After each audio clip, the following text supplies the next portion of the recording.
This episode of Between Two Psychs is proudly sponsored by Sanctuary Personnel. As a specialist recruitment partner across psychology services, education, social care, and healthcare, Sanctuary is dedicated to connecting talented professionals with organizations that truly value expertise. They take a consultative approach, meaning they understand the sectors they serve across the UK.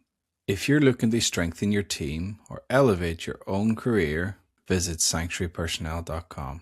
You can also reach out directly to Kamru Zaman at k.zaman@sanctuarypersonnel.com and Susie Cousins, s.cousins at sanctuarypersonnel.com. Contacts in the description. Thank you and enjoy the episode.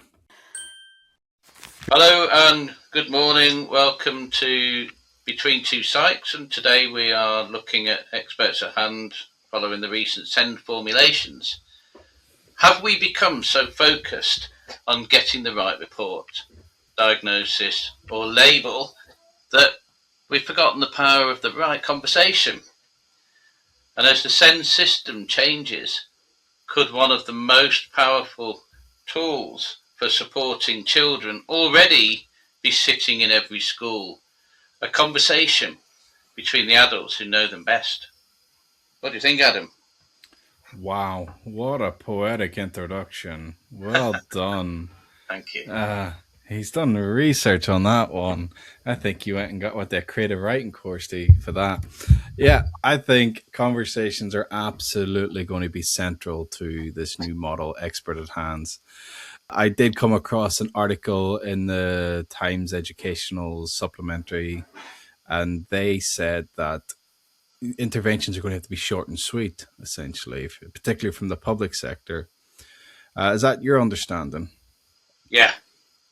Yeah, so it's going to be a different adjustment. We're going to rely less on assessments and more on these short-term interventions at a systemic level. But for me, I think it's going to shake up the whole sector in a bit, because we're still going to have a significant number of educational consultants who are working privately, and we're going to see this cash injection in the public sector. And the two of them aren't going to be doing the same role. They're going to be doing different roles. And I'm just curious how that's going to play out.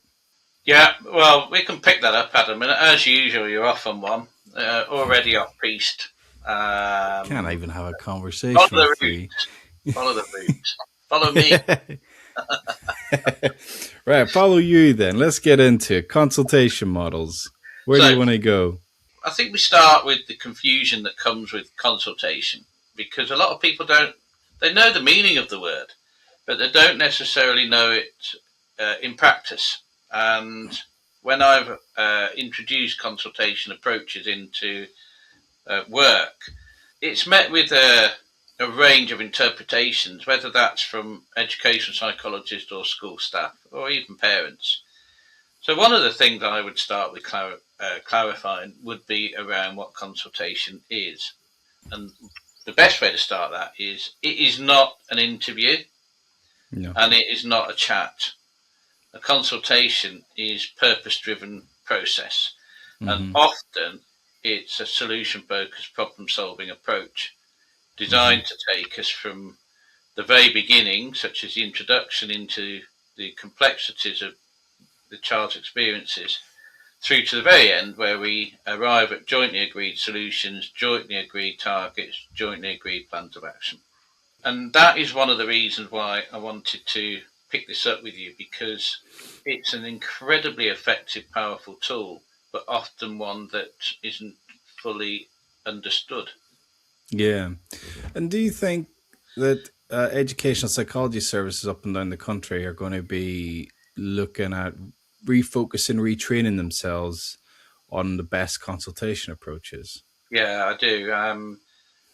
Currently, as the principal EP with a service down south, just leading the team through this very process about exploring and agreeing what consultation is.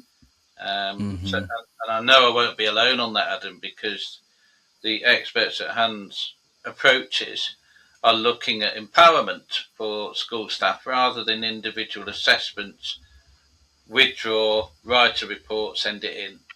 That Yeah. we are really looking for a joint working process, a process that empowers and educates staff so that they can do things to be increasing inclusion within schools. I don't want to move off empowerment just yet because empowerment is something important, and I think it needs, for the listener, it needs to be broken down a little. And a helpful theory I find is self-determination theory. You can feel empowered when you have access to feeling autonomous. You feel like you're competent, and you feel that you are able to relate to others in your environment. And I think this the right consultation approach can do that. What, like you said, when you get those joint action plans set up and there's a clarity of thought and people know what their role is, that's when they start to feel empowered. Yeah, you absolutely do, Adam. And I would just go one before that as well. I mean, that theory you mentioned, spot on. I totally agree with it. But a while ago, can't remember how many episodes ago, but we had Andrew on, didn't we? The consultant paediatrician. Yeah. You know, in terms of the layer before the self-determination theory, is what Andrew was talking about. So the emotional management and, keeping the emotional brain calm so that the brain can rationally engage. And I find that the consultation approach is also one of those methods that settles people. Yeah. There's no pressure. There's no you must have the answer. There's no you are the expert, let's turn to you approach. Everybody is an equal partner in a consultation. Despite it being called expert at hand. Yes. Yeah. So what we do know is that's going to put the psychologist, the educational psychologist, in a different role. We know that the educational psychologist is going to be central to this experts at hand model. So if they're going to be moving with this consultative approach, let's explore a few models that will give people that confidence that you talked about. Are there any that you're exploring within your service, or any that you particularly like? There are, and there is. What I'm doing with my team is getting them to be confident in being able to sit with multitude of challenges and to be able to think calmly. So if you come up with one model that a service has to use, you then got to think, right, what's next? What am I meant to say in this phase? And you're working hard as a psychologist to try and remember the process rather than engaging with the actual psychology that you've got. Well, for me, as long as the principles are in place, you can trust a skilled practitioner like a psychologist to implement it in a way that suits them. Yeah, exactly. You forgot the best model of all, and that's PIMS. My model, Mike. Come on. Psychologically informed management systems. Well, talk about it, Adam. Let's Yeah, I will.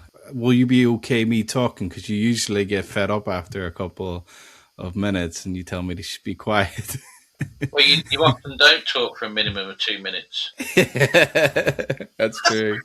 Come on then, let's talk about that. First off, I've got to give a shout out to Bradford EPS because they were the first to get training on this, and I've been training services throughout the country. I'm nationally led now, Mike, so you know. Yeah, and what it is, what it is it simply comes down to a triangle model with 4 segments inside. You've got the curriculum, you've got resources, and you've got leadership. And at the center, you've got children and families. And if we're going to be looking seriously at systemic models, looking at each of those segments in turn, or even focusing on 1 or 2 of those segments, will help unpick the systemic issues that are causing difficulties. So with the assessment model, it's often within child focused, isn't it? We tend to try and identify a need. That need shows itself up in difficult ways to manage within the education system. And the unhelpful thinking is that the child doesn't fit the system rather than the system doesn't fit the child. When we look at the curriculum and resources, we're looking at what are we teaching the child, how we're teaching the child, and the skill set within the school to do that. And one of the best ways to go through that conversation is have a one-on-one chat with the teacher about their educational journey. Just how did they, or their professional journey as well. So what training did they go through? Did they enjoy it? Did they find it helpful? What was the focus of it? And whenever I do this, I quite often find they focus either on behavioral strategies or just curriculum delivery. So when then you drop in something like S.E.N.D, they kind of go, well, obviously I don't know this area because I haven't been trained in it. So then that opens up a conversation. It's like, okay, well, what is it about this area of need that is confusing you? And maybe language development, sensory development. And then you start to move into what's it like for the child. And then once you get those two elements in place, you can then look at, okay, what is the communication structures like in the school? Are there any barriers around that? Is it a case you need more mentoring support? Is it a case you need more structured interventions within your classroom that are, easy to access? Or do you need more structured interventions outside of the classroom? And that just by going through that narrative approach, through those 4 segments, you come to solutions naturally. Obviously, when I deliver training on this, it take a bit longer, but I realize I'm with a very grumpy man, so I'm going to stop there. Yeah, it's an example, and it's a good example of systemic consultation, really, where you're looking at everything as well as the child. So yeah, it is a good model, Adam, and I like it. Thank you. What grade would you give it? Oh, definitely a 10 out of 10. Yeah. Oh, hallelujah. Yeah. You didn't give me that in that appraisal you gave me whenever I was working for you. But there are other ones, like you said, and we don't need to kind of rattle all of them off. But the one I developed, which was the SWAIR model, the SWAIR, which is very good for the multi-agency working. Mm-hmm. So strengths and weaknesses, and then A for analysis, I for interventions, and R for things like the roles, who's taken on what responsibility, and the reviews.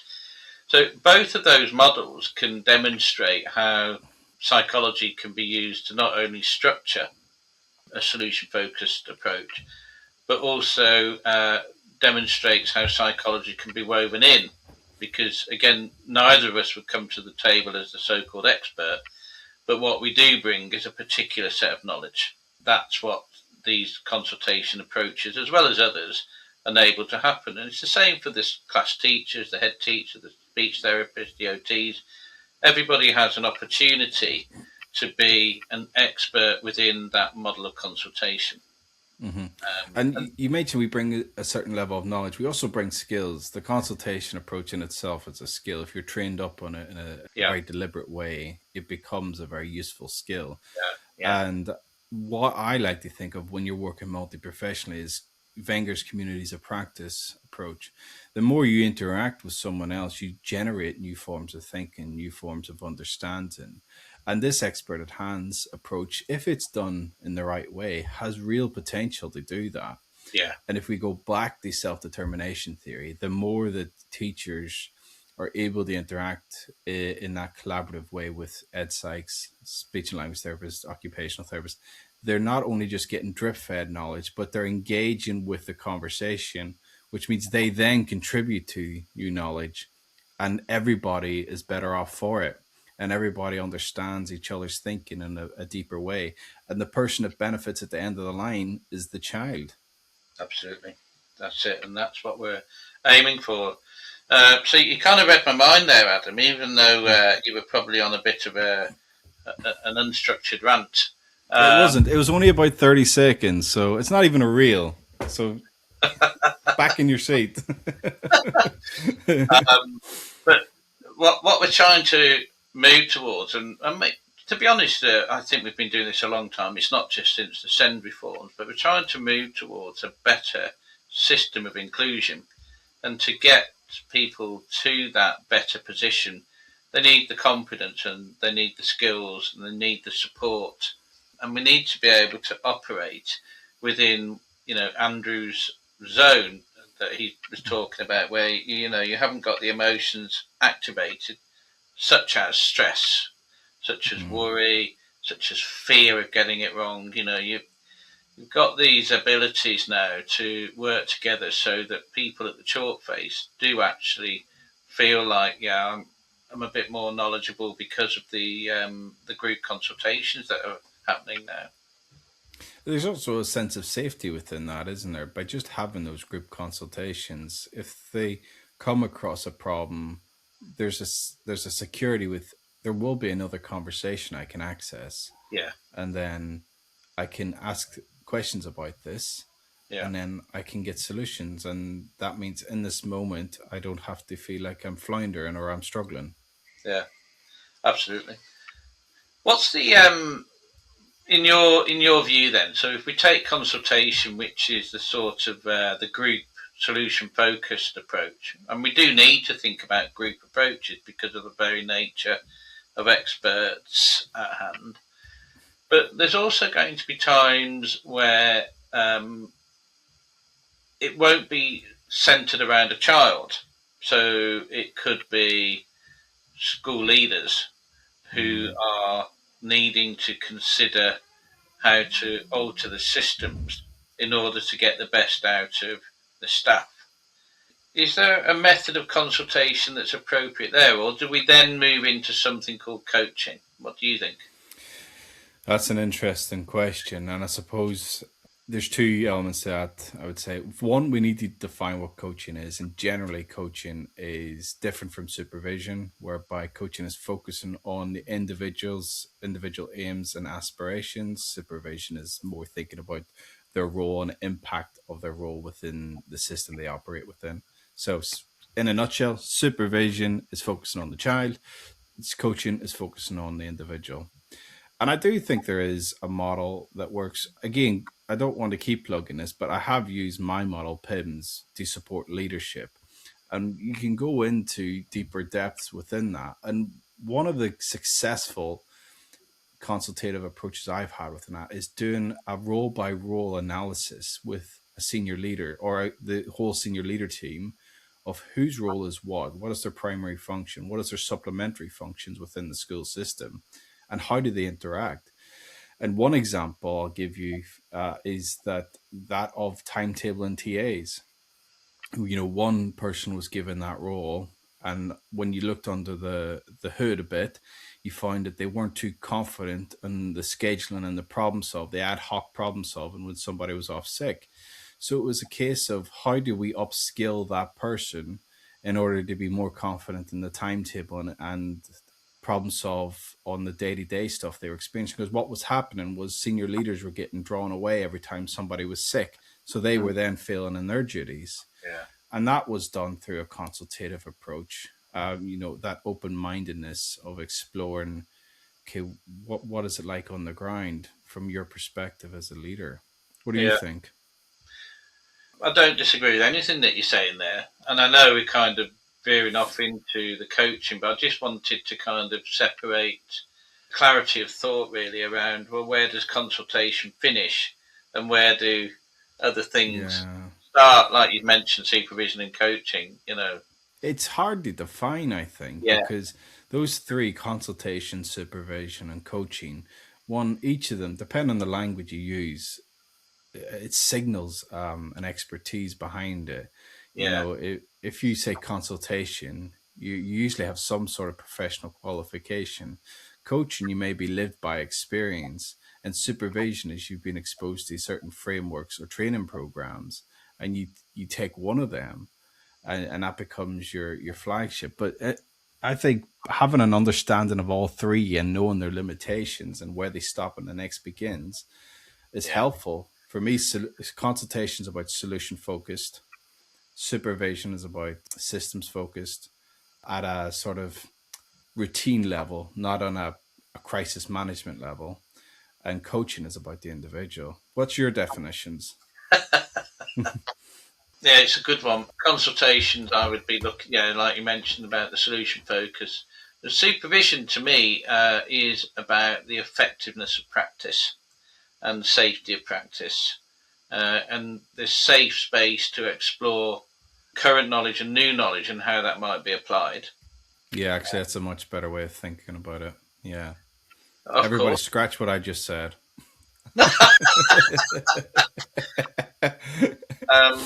And then coaching, I think, is again, it kind of is a safe space, but it's focused because of structures that you can put in place.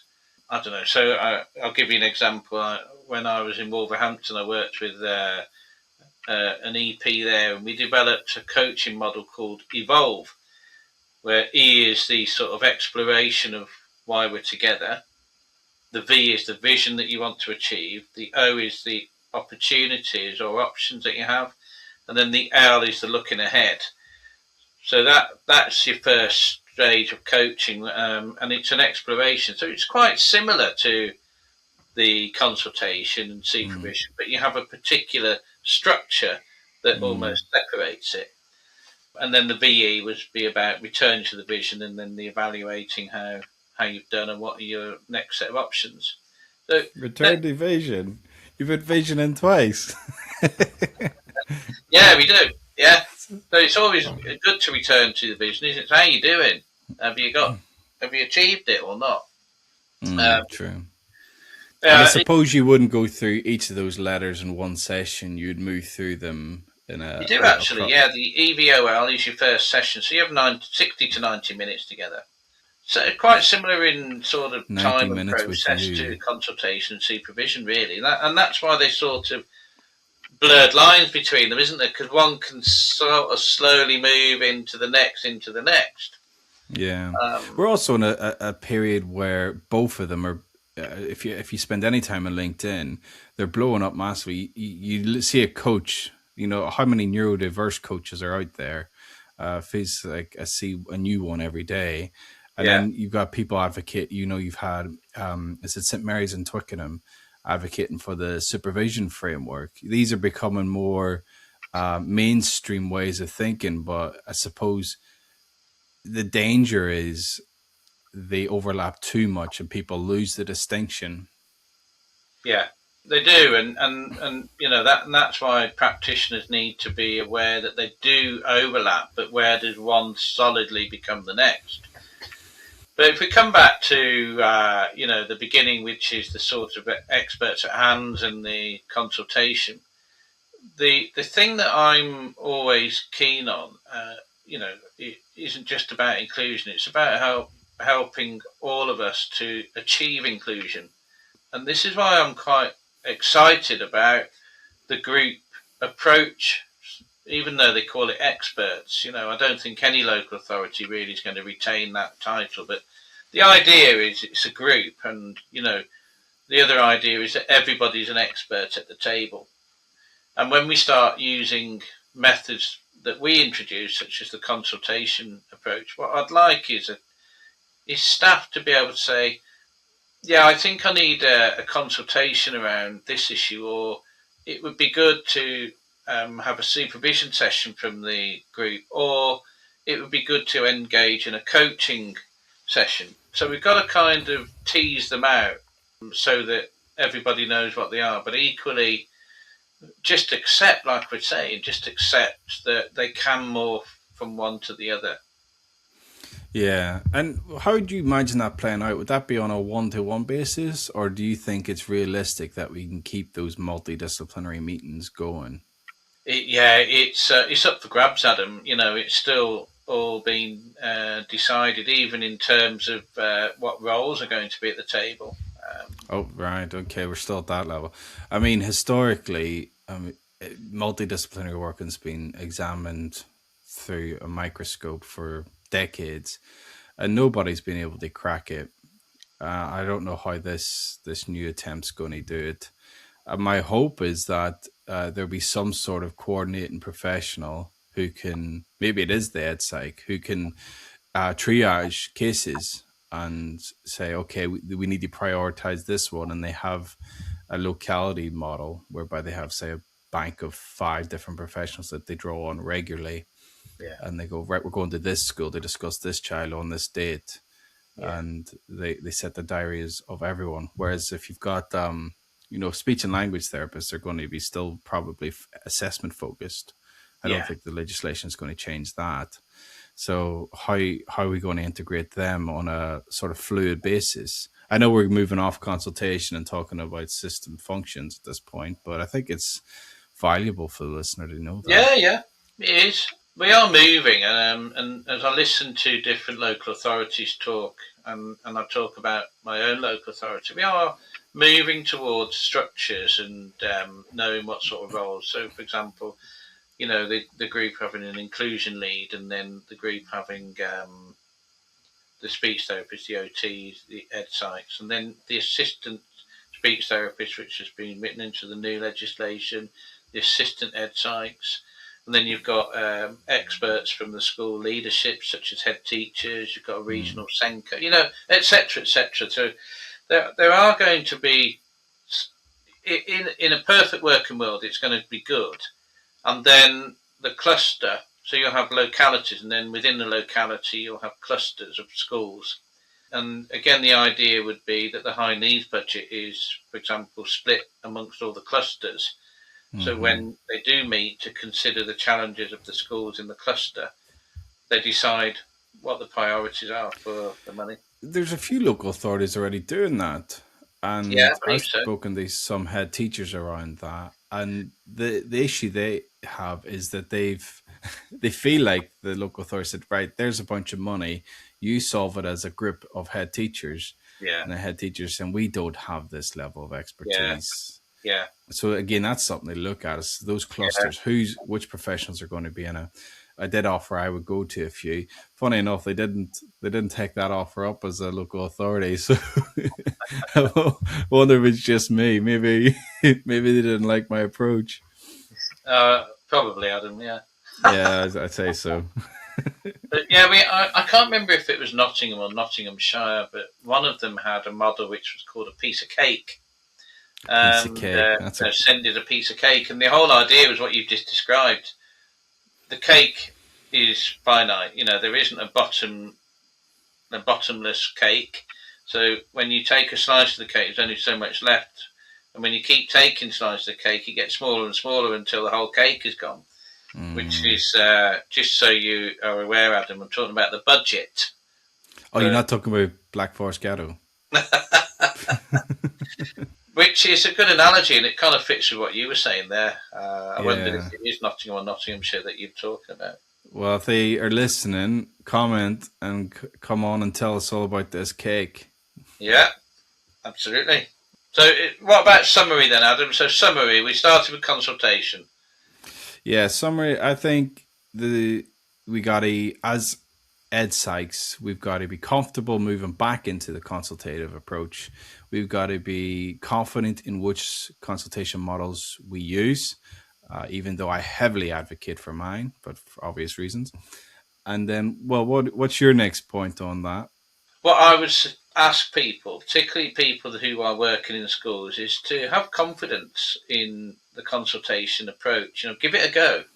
It might feel a bit like you're walking into a room with your eyes closed and not knowing what's around you, but give it a go, because certainly in my experience and the teachers that have fed back to me, it's well worth having a go in terms of its impact on practice and confidence to practice in the past.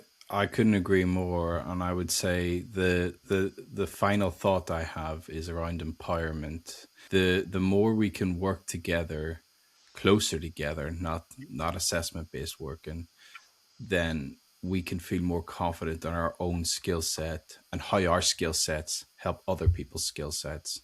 Yeah. There you go, Adam. Bish back bosh. Yes, thank you very much. Nice to see you, and thanks for joining us, everybody. Thank you. Remember, comment below, give us a like, and rate us, subscribe, all that stuff on the socials. Look forward to the next one, Mike. Chat soon. Thank you. Cheers, Adam.